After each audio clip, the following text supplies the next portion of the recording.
I had diabetes for about 12 years and I weighed 267 pounds. So at that time I was taking 10 pills a day.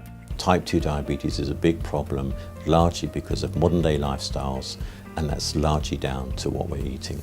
This July I went to my annual physical. I weighed 215 pounds.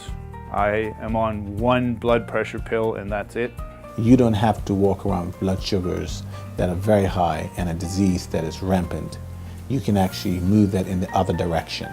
A year ago, my 3-year-old grandson would want me to chase him on the beach or chase him around the yard, and I couldn't do it for more than about 30 seconds. The other day we were running and playing, and just the look of joy and happiness on his face, it makes it all worthwhile. We're championing you, we're in your corner, we're cheering you on.